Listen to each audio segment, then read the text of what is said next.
Здравствуйте, я врач ультразвуковой диагностики, врач-кардиолог Магомедова Радмила Замировна. Сегодня хотела бы рассказать вам про такой метод исследования, как эхокардиография или ультразвуковое исследование сердца.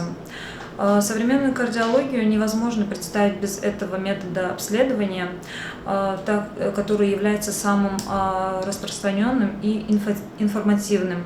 На протяжении многих лет эхокардиография является ведущим методом диагностики патологии сердца. При эхокардиографии врач видит изображение сердца, работающего сердца, что позволяет изучить не только его структуру, но и функцию сердца, функциональное состояние. Ультразвуковое исследование сердца – одна из наиболее диагностически значимых, самых ценных методик обследования структуры и функции сердца, способной оценить его работу в реальном времени. Современная аппаратура позволяет увидеть не только строение, но и наличие возможных патологических изменений сердца даже в начальной стадии.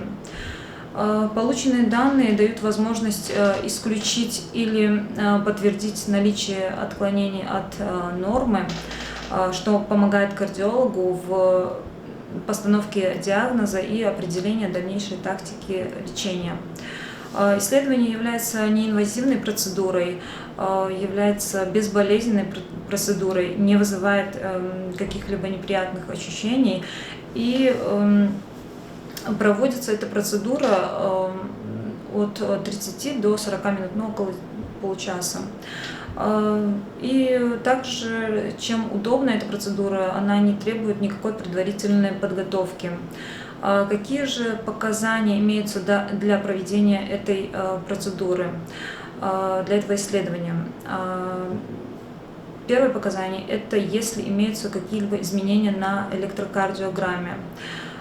Также, если есть какие-либо врожденные пороки сердца, приобретенные пороки сердца, если есть признаки сердечной недостаточности, если у вас есть такая симптоматика, как боли в области сердца, одышка, учащенное сердцебиение, перебои в работе сердца, если есть жалобы на головокружение, слабость, потерю сознания, если есть нарушение сердечного ритма, если есть повышенные цифры артериального давления, если есть в анамнезе ишемическая болезнь сердца, синкопальные состояния, неясной этиологии, также подозрение на опухоль сердца, кардиомиопатия.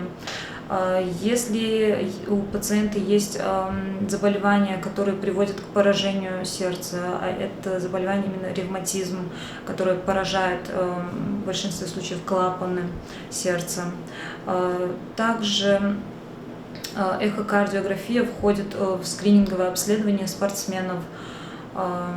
Также необходимо проводить пациентам, которым планируется проведение кардиохирургического вмешательства, или же пациенту уже проведено это кардиохирургическое вмешательство, и после таких вмешательств необходимо проводить эхокардиографию. Также мы можем определить скорость и направление движения крови в камерах сердца, состояние перикарда, так называемой сердечной сумки, это внешняя оболочка сердца.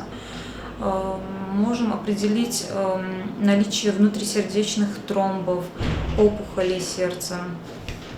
Как часто нужно проводить эхокардиографию? Эхокардиографию проводят раз в год при наличии таких заболеваний, как артериальная гипертония, ишемическая болезнь сердца, если имеются клапанные пороки сердца.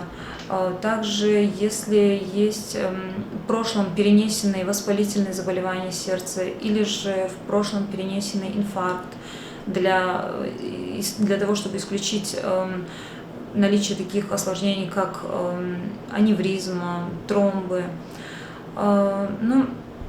Своевременно выполненная эхокардиография помогает предотвратить многие неблагоприятные проблемы и осложнения со стороны сердца и крупных сосудов. Благодаря эхокардиографии мы можем, возможно, ранняя диагностика пороков сердца, заболеваний перикарда, миокарда, осложнений инфаркта миокарда, что необходимо для определения дальнейшей тактики ведения таких пациентов и своевременного лечения.